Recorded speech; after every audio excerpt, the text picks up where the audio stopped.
उत्तराखंड के भाजपा प्रदेश उपाध्यक्ष डॉक्टर देवेंद्र भसीन का कांग्रेस पर हल्ला बोल। नामांकन के दौरान नहीं पहुंचे कांग्रेस के वरिष्ठ नेता। पार्टी में चल रहे अंदरूनी संघर्ष का है प्रमाण। भाजपा एकजुटता के साथ लड़ रही है।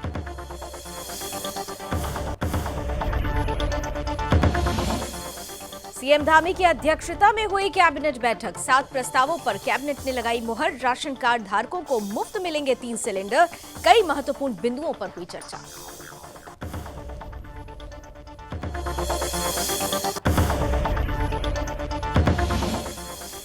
जोशीमठ में विशेषज्ञ चिकित्सकों का अभाव। स्वास्थ्य केंद्र में मात्र 4 चिकित्सकों की तैनाती। स्वास्थ्य विभाग के फीके पड़े दावे। अब तक 4 तीर्थयात्रियों की हुई मौत।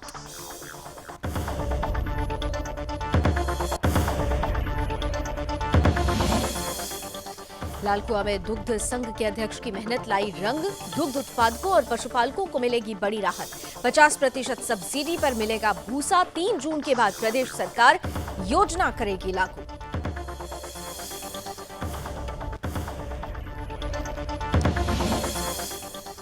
और कलियर पुलिस और BADS की टीम ने की छापेमारी। भारी मात्रा में बारूद सहित पटाखे बरामद। पहले भी हो चुकी है इस फैक्ट्री में 2 लोगों की मौत। आरोपी को गिरफ्तार कर पुलिस कर रही कार्रवाई।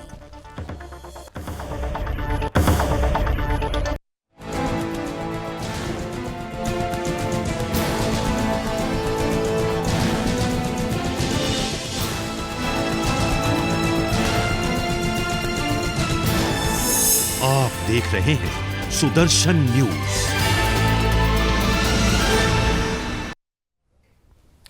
नमस्कार, अपना उत्तराखंड देख रहे हैं आप। आपके साथ मैं हूं लावनी विनीत। बुलेटिन की शुरुआत करते हैं और बात सबसे पहले करते हैं उत्तराखंड के प्रदेश उपाध्यक्ष डॉक्टर देवेंद्र भसीन की, जिन्होंने चंपावत विधानसभा चुनाव को लेकर कांग्रेस प्रत्याशी पर निशाना साधा है।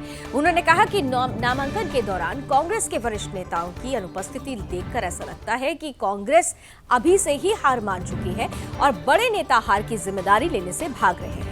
साथ ही उन्होंने कहा कि कांग्रेस के नेताओं का ये व्यवहार पार्टी में चल रहे अंदरूनी संघर्ष का भी बड़ा प्रमाण है। इतना ही नहीं, करीब 2 महीने पहले हुए विधानसभा चुनाव में कांग्रेस के उम्मीदवार नेता ने चुनाव लड़ने से मना ही कर दिया था, जबकि भारतीय जनता पार्टी संगठन पूरी एकजुटता के साथ चुनावी मैदान में है और इसी एकता की वजह से चंपावत की प्रबुद्ध जनता उन्हें अपना आशीर्वाद देगी, क्योंकि जनता सीएम धामी के साथ उत्तराखंड का विकास और सुखद भविष्य देख रही है।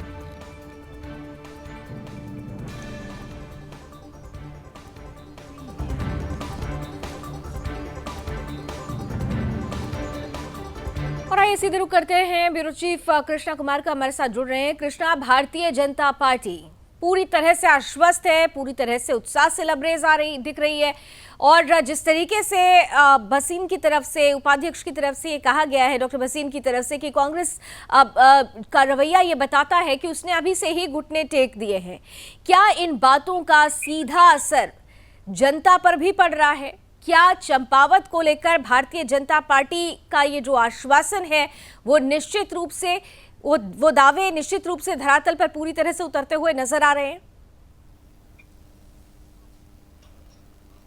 बिल्कुल, हम बात करें अगर सोमवार की, तो सोमवार को चंपावत विधानसभा सीट से सबसे पहले मुख्यमंत्री पुष्कर सिंह धामी ने उपचुनाव के लिए अपना नामांकन दर्ज किया था। अगर हम उस दौरान की बात करें तो मुख्यमंत्री धामी के साथ भाजपा के तमाम दिग्गज नेता नजर आए थे, चाहे पूर्व मुख्यमंत्री हो चाहे केंद्रीय मंत्री हो। वे सब मुख्यमंत्री के साथ नामांकन में शामिल हुए थे, जिसके बाद हमने देखा है कि कल कांग्रेस के प्रत्याशी निर्मला घेतोड़ी ने चंपावत विधानसभा सीट से उपचुनाव के लिए अपना नामांकन दर्ज किया है। लेकिन कांग्रेस के बड़े बड़े नेता, चाहे वो पूर्व मुख्यमंत्री हरीश रावत हो चाहे पूर्व नेता प्रतिपक्ष प्रीतम सिंह हो, ऐसे तमाम दिग्गज नेता जो है वो नामांकन से जो है वो गायब रहे हैं। और काफी अगर हम बात करें भुवन चंद कापड़ी की, जिन्होंने मुख्यमंत्री पुष्कर सिंह धामी को एक तरीके से खटीमा सीट से विधानसभा चुनाव हराया था, तो वो भी उनके नामांकन के कार्यक्रम से जो है वो गायब दिखे हैं। और स्टार प्रचारकों की लिस्ट की अगर हम बात करें जो कांग्रेस ने 2 दिन पहले जारी करी है, उसमें भी भुवन चंद कापड़ी का नाम शामिल नहीं है। तो ऐसे तमाम दिग्गज नेता जो है वो कांग्रेस के विधानसभा के उपचुनाव से जो है दूरी बना के रखे हुए हैं, ताकि उन्हें पहले से यह भाव हो चुका है। जो भाजपा के प्रदेश उपाध्यक्ष देवेंद्र भसीन ने कहा है कि कांग्रेस ने अभी से अपनी हार स्वीकार ली है, तभी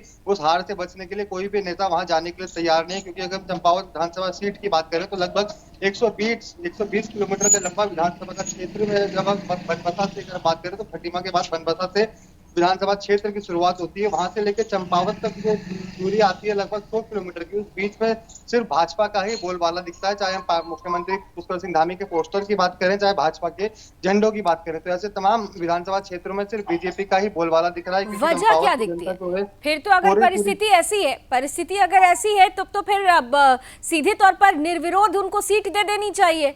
अगर कांग्रेस कोई इंटरेस्ट नहीं दिखा रही है, अगर निर्मला घेतोड़ी को सिर्फ बलि का बकरा बना दिया गया है, तो फिर तो कांग्रेस को सीधे सीधे निर्विरोध उनको जीत धामी साहब को दे देनी चाहिए। कांग्रेस की तरफ से क्या, अगर ये सवाल जब आपने किया हो कांग्रेस के किसी प्रतिनिधि से, तो उनकी तरफ से क्या रिएक्शन आ रहा है? क्यों इतना फीका लग रहा है उनकी तरफ की जो तैयारी है? बिल्कुल लावण्य, देखिए अगर हम निर्मला घेतोड़ी की बात करें तो वो पूर्व में ही जिला पंचायत का चुनाव जो है वो हार चुकी है, और पूर्व में जिला की जो है वो उपाध्यक्ष भी निर्मला घेतोड़ी रह चुकी है। हालांकि उन्होंने अपनी दावेदारी जो है वो लंबे समय से करती भी आएंगे। 2012 विधानसभा में उन्होंने दावेदारी करी थी, फिर 2017 में भी और 2022 में भी वो कांग्रेस की तरफ से दावेदार थी। लेकिन कांग्रेस एक ही उम्मीदवार को, जो पूर्व में रहे हुए हैं चंपावत विधानसभा सीट से उम्मीदवार, जिनको लगातार एक तरीके से भाजपा के उम्मीदवार जो है वो हराते हुए आ रहे हैं। चिराग घेतोड़ी से उन्होंने 2022 में एक तरीके से हार का सामना किया था, लेकिन अब उन्होंने विधानसभा की सीट छोड़ी है। तो कांग्रेस को एक तरीके से पहले से ही पता है कि अब मुख्यमंत्री धामी यहाँ से चुनाव लड़ने जा रहे हैं, और पूरी विधानसभा क्षेत्र में सिर्फ धामी की वही हामी भरती हुई दिख रही है। क्योंकि धामी ने जिस दिन नामांकन किया था उस दिन हमने तमाम चंपावत की जनता से बात करी थी, जो धामी के लिए हामी भरते हुए दिख रही थी। अब जिसी कारण से हम कह सकते हैं कांग्रेस डर चुकी है, उन्होंने अपनी हार जो है वो पहले से स्वीकार ली, तभी उन्होंने निर्मला घेतोड़ी को एक तरीके से बलि का बकरा बनाकर उस विधानसभा में भेजा है, ताकि हम भी बचे रहे। लड़की हूँ लड़ सकती हूँ का नारा जो है वो बरकरार रहे। अब लड़की हूँ लड़ सकती हूँ कितना लड़ पाएगी वो इस विधानसभा क्षेत्र में 31 मई को पता लगेगा, जिसके नतीजे जो है वो 3 जून को सामने मिलेंगे। लेकिन बात अगर हम मुख्यमंत्री पुष्कर सिंह धामी की ही करते हैं, तो जिस दिन से उनके लिए विधायक कैलाश घेतोड़ी ने वहां से सीट छोड़ी है, तो उस दिन से ही वो विधानसभा में पूरे के पूरे एक्टिव मोड में आ चुके हैं। काफी जनसभाएं जो है वो अपने संबोधित उस क्षेत्र में कर चुके हैं, क्योंकि जिस दिन उन्होंने नामांकन किया तो सैकड़ों की भीड़ जो है वो वहां पे नामांकन के कार्यक्रम में मौजूद थी। बनबसा से लेकर चंपावत तक जगह जगह जो है 20 से ज्यादा जगह पे कार्यकर्ताओं ने और स्थानीय जनता ने वहां पे जो है उनका स्वागत किया है। उसके बाद मुख्यमंत्री जब पहुंचे थे वहां पे चंपावत में अपना नामांकन करने, तो वहां पे भी जनता जो है वो पहले से ही मौजूद थी। उन्होंने वहां पे मुख्यमंत्री का स्वागत किया और एक तरीके से हामी भरते हुए मुख्यमंत्री पुष्कर सिंह धामी के लिए दिखे, क्योंकि चंपावत की जनता को भी पूरा विश्वास है अगर मुख्यमंत्री हमारी सीट से विजय होते हैं तो हमारे चंपावत की विधानसभा का विकास है वो चौमुखी विकास होगा। क्योंकि तमाम जो पिछले साल की बात करें तो चंपावत विधानसभा क्षेत्र में और गांव क्षेत्र में जो बड़ी बड़ी आपदाएं आई थी उससे निपटने के लिए मुख्यमंत्री पुष्कर सिंह धामी ने जो एकदम एक्टिव रहते हुए जो प्लान किए थे और आपदा से जो राहत लोगों को दी थी, उससे काफी ज्यादा मुफीद जो है वो सीएम धामी के लिए सीट भी मानी जाती है। और काफी विकास कार्य जो है वो आपदा के बाद वहां पे पूर्ण भी हो चुके हैं। शारदा नदी की अगर हम बात करते हैं तो उसके बैराज जो है वो पूरी की पूरी तरीके से डूब गए थे, घाट डूब गए थे, तो उस पर निर्माण कार्य जो है वो काफी जल्दी हुए। विकास की फहरिस्त लंबी है, ठीक है, विकास की फहरिस्त लंबी है, और शायद यही वजह है कि धामी पहली पसंद रहे। हालांकि खटीमा से वो जरूर चुनाव हारे, लेकिन हमने वो तस्वीरें भी देखी कि खटीमा में खटीमा वासियों ने इसका प्रायश्चित भी किया, नदी में उतरकर इसको लेकर उन्होंने प्रायश्चित भी किया कि हमसे गलती हुई, ये भी हमने तस्वीरें देखी। लेकिन इन सबके बीच चंपावत क्योंकि इसलिए हाई प्रोफाइल सीट अब बन चुकी है क्योंकि धामी वहां से उतर रहे हैं। कांग्रेस टक्कर में है नहीं है, वो जो परिस्थितियां बन रही है उससे समझ में आ रहा है कि कांग्रेस ने अभी से हार मान ली है, लेकिन फिर भी एक तरीका होता है चुनावी मैदान में उतरने का। और जब स्टार प्रचारकों की बात आती है तो भारतीय जनता पार्टी ने अपने स्टार प्रचारकों की लंबी फहरिस्त तैयार की है। एक सीट के लिए 40 स्टार प्रचारक, जिसमें उत्तर प्रदेश के मुख्यमंत्री योगी आदित्यनाथ से लेकर केंद्रीय मंत्री अनुराग ठाकुर, स्मृति ईरानी का भी नाम शामिल है।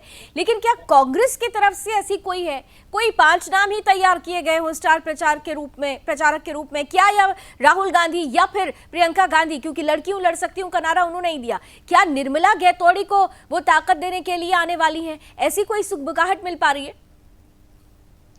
बिल्कुल आपने देखिए 2 दिन पहले भाजपा ने अपने स्टार प्रचारकों की लिस्ट जो है वो जारी कर दी थी, जिसमें सीएम योगी आदित्यनाथ समेत 40 स्टार प्रचारक जो है वो उत्तराखंड में आके भाजपा के पक्ष के लिए हुंकार भरेंगे, जिनमें उत्तर प्रदेश के मुख्यमंत्री योगी आदित्यनाथ, केंद्रीय मंत्री स्मृति ईरानी और तमाम नेता जो है वो भाजपा के उत्तराखंड से भी आते हैं। क्योंकि पूर्व केंद्रीय मंत्री डॉक्टर रमेश पोखरियाल निशंक, पूर्व मुख्यमंत्री त्रिवेंद्र सिंह रावत, तीरथ सिंह रावत जैसे तमाम नेता जो है वो भाजपा के लिए आके विधानसभा सीट पे हुंकार भरेंगे। तो कांग्रेस की बात करें तो कांग्रेस ने सीधा अपने पूर्व राष्ट्रीय अध्यक्ष राहुल गांधी से लेकर प्रियंका गांधी ऐसे तमाम नेताओं को जो है वो मैदान में उतारने की तैयारी कर रही है, जिनकी लिस्ट भी अब तैयार एक तरीके से हो चुकी है। तो देखना होगा कि कौन सी वो डेट होगी, कब कांग्रेस जो है इनके कार्यक्रम जारी करेगी, कब ये आके चंपावत विधानसभा सीट में अपने कांग्रेस प्रत्याशी निर्मला घेतोड़ी के लिए वोट मांगेंगे और कितने इनकी जो जनसभाएं होगी वो कितनी साबित फल फूल पाएगी कांग्रेस प्रत्याशी के लिए, क्योंकि कांग्रेस उत्तराखंड में अगर हम बात करें कांग्रेस की, तो कांग्रेस को एक तरीके से बाहर का आईना दिखाने के लिए जो है वो जनता पहले से ही तैयार करती होगी। क्योंकि कल की अगर हम बात करें तो कांग्रेस के नेताओं ने तो दूरी जो है वो निर्मला गैतोड़ी के नामांकन से तो बनाई है, इसके साथ ही स्थानीय जनता ने भी जो है दूरी बनाई है, क्योंकि निर्मला गैतोड़ी ने भी इसके बाद जनता को जन संबोधित जो है वो जरूर किया, लेकिन उसमें जो है कोई जी वजह से अब हम कह सकते हैं कि कांग्रेस की जो है मुश्किलें भरे रहा है इस चुनाव में, एक तरीके से हार का सामना कांग्रेस करने के लिए तैयार है, तभी उन्होंने स्टार प्रचारकों को बड़े बड़े उतारने के लिए तैयार है। यानी अगर कहा जाए तो कांग्रेस की जो फीकी तैयारियां हैं वो पहले ही बता रही हैं कि कांग्रेस ने अपनी हार मान ली है। हालांकि निर्मला गैतोड़ी, जिनको लड़की हूं लड़ सकती हूं का नारे के तहत उनको उतारा गया, उम्मीद की जा रही थी कि प्रियंका गांधी यहां जरूर पहुंचेंगी उन्हें ताकत देने के लिए, लेकिन अभी तक ऐसी कोई स्टार प्रचारकों की लिस्ट भी नहीं तैयार की गई है। भारतीय जनता पार्टी पूरी तरह से आश्वस्त नजर आ रही है। एक आखिरी सवाल कृष्णा, ये स्टार प्रचारकों की जो लिस्ट तैयार हुई है भारतीय जनता पार्टी की तरफ से, कब से दौरा शुरू हो जाएगा? क्या कुछ खास कार्यक्रम, क्या इसके बारे में कोई रूपरेखा आपको जानकारी मिल पाई है?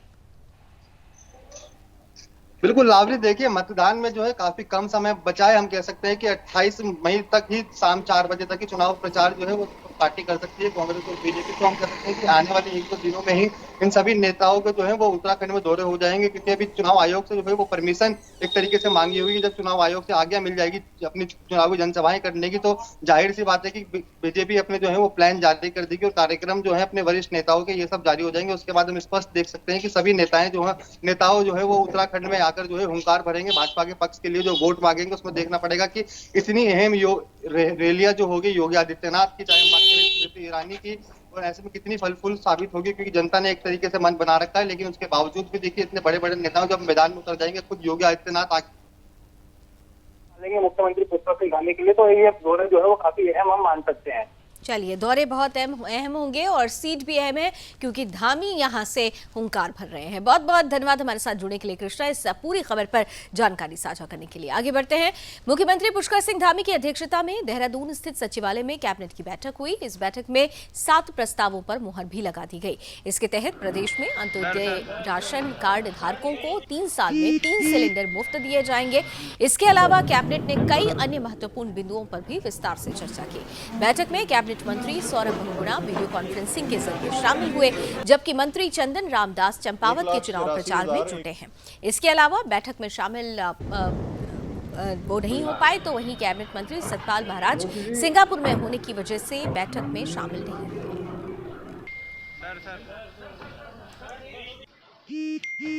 हुए। निर्णय हुआ कि एक्ट के अनुसार विभाग शासन को ये शुल्क देगा, और अगर गन्ना चीनी विभाग को किसानों को गन्ना मूल्य भुगतान के लिए धन की आवश्यकता है तो उसकी भी सरकार पूर्ति करेगी, और इस शुल्क को देने की भी आवश्यकता होगी तो सरकार विभाग की वित्तीय सहायता करेगी। छठा मद पशुपालन विभाग का था। इसमें जो कृत्रिम गर्भाधान के लिए कर्मचारी जाते हैं उनको पहले मैदान में 40 रुपये और पहाड़ में 50 रुपये प्रदेश सरकार द्वारा मिलते थे। बीच में केंद्र सरकार द्वारा जब उनको 100 रुपया प्रति केस मिलने लगा तो ये पैसा बंद हो गया था। अब आज ये निर्णय हुआ कि पूर्व की भांति इन लोगों को 40 रुपये मैदान में और 50 रुपये प्रति क्षेत्र में पुनः दिए जाएं। इधर बद्रीनाथ धाम और हेमकुंड साहिब के मुख्य पड़ाव जोशीमठ में विशेषज्ञ चिकित्सकों का अभाव है। स्थिति ये है कि बद्रीनाथ धाम की यात्रा में प्राथमिक स्वास्थ्य केंद्र में मात्र 4 चिकित्सकों की तैनाती है और हृदय रोग विशेषज्ञ एक भी नहीं है, जबकि धाम में अधिकांश मौत हृदय गति रुकने से हो रही है। सामुदायिक स्वास्थ्य केंद्र जोशीमठ में 9 डॉक्टर सेवाएं दे रहे हैं। यात्रा से पहले स्वास्थ्य विभाग ने विशेषज्ञ चिकित्सकों की तैनाती करने की बात कही थी, लेकिन अभी तक एक भी विशेषज्ञ डॉक्टर यहां नहीं पहुंचा है। यात्रियों की मौत के बाद डॉक्टर्स ने तीर्थयात्रियों को सलाह दी कि वो बिना डॉक्टर की सलाह के बद्रीनाथ धाम न जाएं। बद्रीनाथ धाम की यात्रा पर आए 4 तीर्थयात्रियों की अब तक हृदय गति रुकने से मृत्यु हो चुकी है।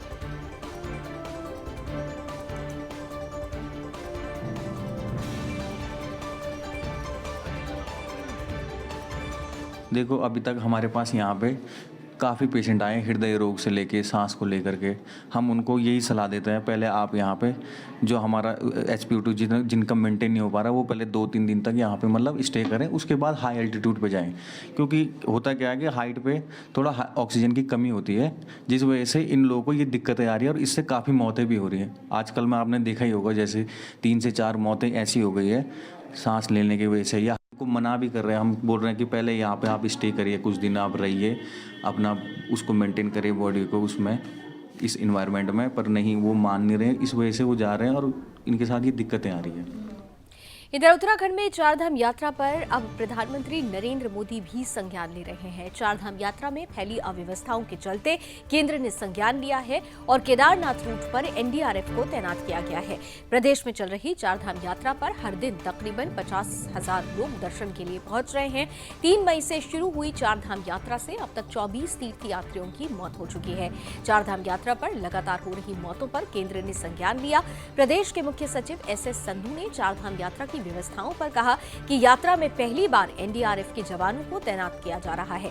साथ ही कहा कि अगर जरूरत पड़ी तो NDRF और सेना के लोगों को भी तैनात किया जाएगा।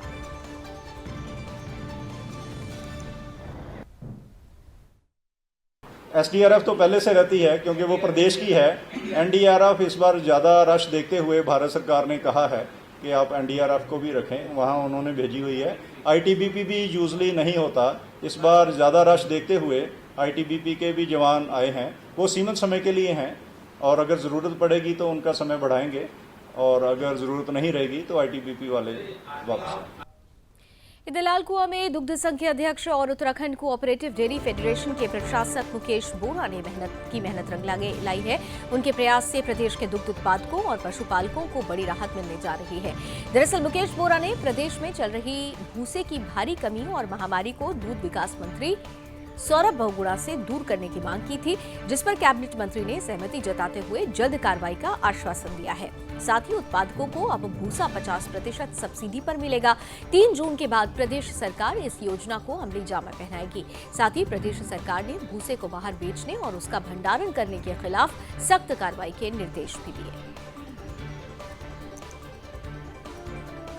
अपने प्रदेश के दुग्ध विकास मंत्री माननीय सौरभ बहुगुणा जी का आभार व्यक्त करता हूँ पूरे उत्पादकों की ओर से और प्रदेश के दुग्ध उत्पादकों की ओर से कि भूसे की जो गंभीर समस्या थी उसके निदान के लिए उन्होंने पूरे प्रदेश से भूसे को बाहर जाने पर रोक लगाने का शासनादेश कराया।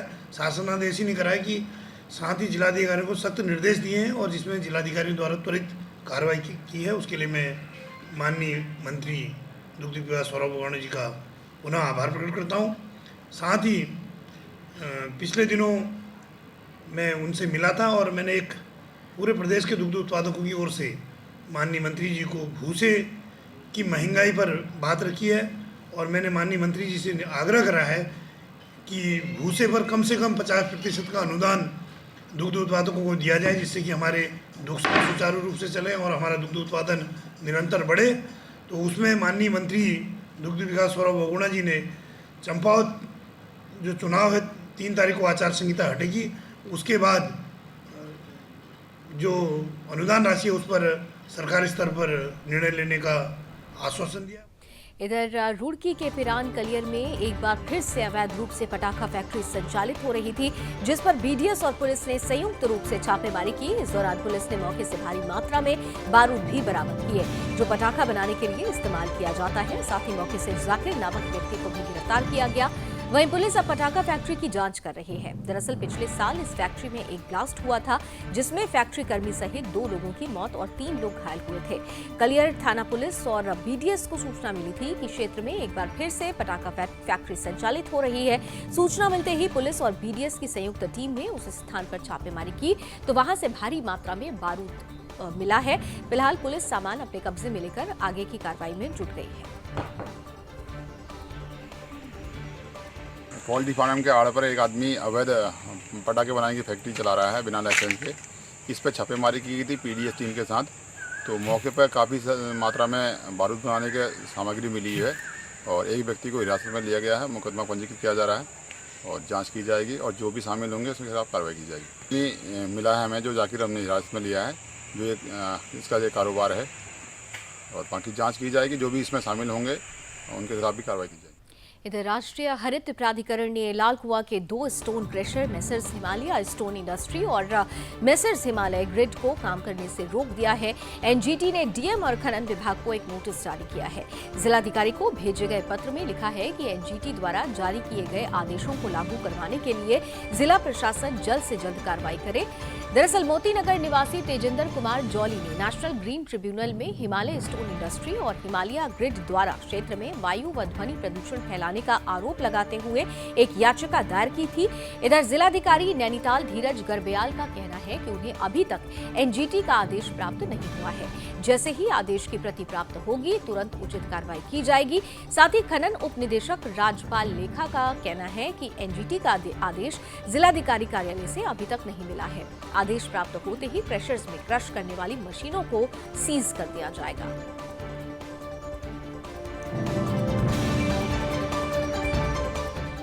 इधर श्रीनगर के एक घर में गुलदार के घुसने से हड़कंप मच गया। मौके पर पहुंची वन विभाग और पुलिस के जवानों ने करीब 4 घंटे की कड़ी मशक्कत के बाद गुलदार को पिंजरे में कैद किया। दरअसल आधी रात को कमलेश्वर स्थित एक घर में गुलदार घुस गया था। सुबह जब घर के लोगों ने सीढ़ियों के नीचे गुलदार को देखा तो हड़कंप मच गया। इसके बाद स्थान के लोगों द्वारा वन विभाग को इसकी सूचना दी गई। मौके पर पहुंची वन विभाग की टीम ने गुलदार को कड़ी मशक्कत के बाद बेहोश कर पिंजरे में कैद किया। वन विभाग के अधिकारियों ने बताया कि गुलदार की उम्र 1.5 साल है और जंगलों में आग लगने की वजह से ये आवासीय बस्तियों की तरफ आ गया था। अब इसे पौड़ी के जंगलों में छोड़ दिया जाएगा।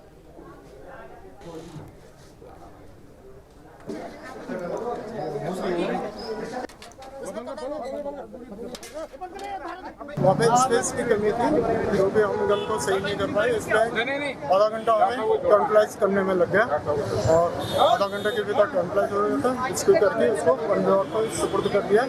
वन विभाग वाले उसे अपने रेंज में पौड़ी ले चुके। डॉक्टर रजनीश पांडे, पशु चिकित्सा अधिकारी, श्रीनगर। श्रीनगर में गोपाल जी के घर में संभवतः कल रात को ये घुस गया था। उनके द्वारा सूचना देने पर मैंने तत्काल अपनी रेस्क्यू टीम को भेजा और डॉक्टर रजनीश पांडे जी के नेतृत्व में जो है हमारी टीम ने सबका रेस्क्यू कर लिया गया है। अभी प्रथम दिशा देखने में ये 1.5 साल के ऊपर लग रहा है और इसको सुरक्षित रेस्क्यू करके जो है हम इसको रेल का नागदेवी ले जा रहे हैं। उसके ऊपर उच्च स्तर से जो भी निर्देश प्राप्त होंगे फिर अग्रिम कार्रवाई की जाएगी। टिहरी जिले के देवप्रयाग स्थित कीर्तिनगर में पुलिस ने पुष्पा गैंग के 7 सदस्यों को चोरी करते हुए रंगे हाथों गिरफ्तार किया। ये gang Tehri Maletha national highway पर कई किलोमीटर तक क्रैश बैरियर पर हाथ साफ कर रहे थे। तभी पुलिस ने इन्हें चौकी डागर में धर दबोचा। इनके पास से पुलिस को 8 लाख की लागत से 48 क्रैश बैरियर बरामद हुए हैं। साथ ही 2 लग्जरी गाड़ियां भी पकड़े गए। आरोपियों में से एक पश्चिम बंगाल का रहने वाला है, बाकी के 6 लोग उत्तर प्रदेश से हैं।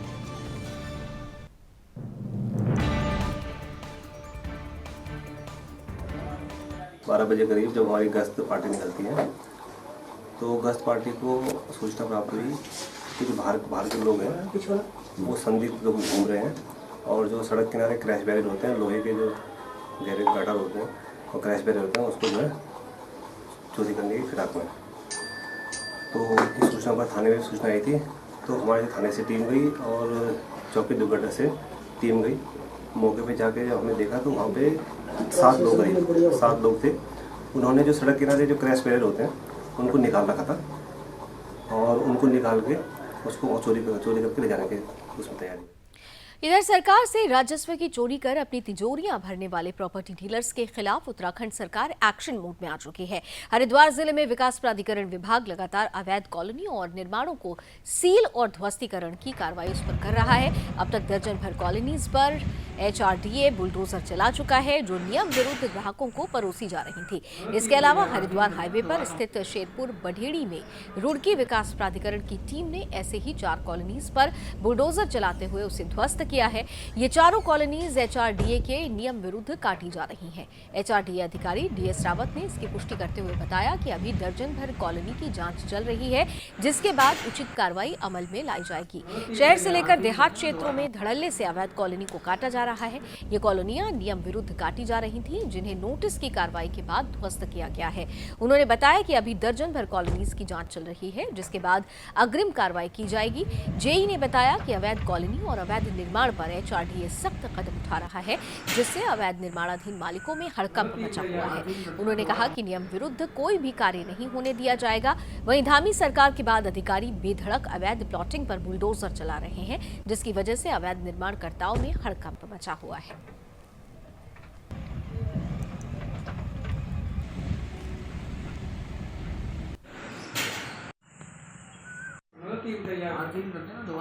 चार कॉलोनी की ध्वस्तीकरण कार्रवाई की है, शेरपुर और इधर बढ़ेरी अस्पताल की तरफ। और जैसा कि हमारी मुहिम चल रही है सील और ध्वस्तीकरण, जो भी अनाधिकृत निर्माण और अनाधिकृत प्लॉटिंग हो रही है, तो उस क्रम में अभी हमने 10-15 प्रति और उस पर विवेचना चल रही है और जल्दी आपको उसका रिजल्ट मिलेगा। बिल्कुल जो भी इनलीगल और अनाधिकृत कॉलोनियाँ होंगी, जो मानचित्र स्वीकृत कराने में, प्लॉटिंग स्वीकृत कराने में जो है अमल में नहीं ला रहे हैं या हमारी सरकारी नियमों को की धज्जियां उड़ा रहे हैं, उन लोगों के खिलाफ आपको जल्दी ही कार्रवाई मिलेगी।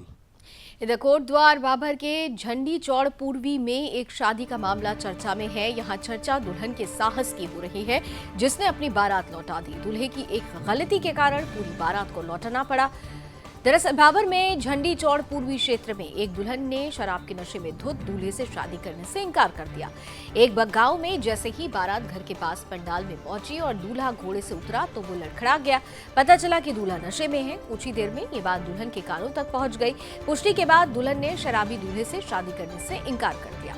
दोनों पक्षों ने दुल्हन को मनाने का काफी प्रयास किया, लेकिन वो नहीं मानी और अंत में दुल्हन ने पूरी बारात को लौटा दिया। ये मामला क्षेत्र में चर्चा का विषय बना हुआ है। दुल्हन की हिम्मत और निर्णय की लोग सराहना कर रहे हैं।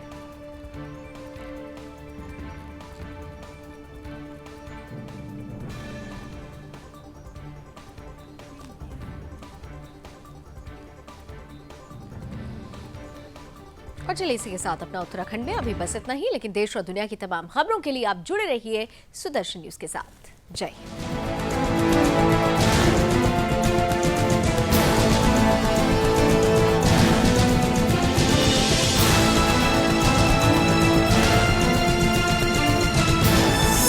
आप देख रहे हैं सुदर्शन न्यूज।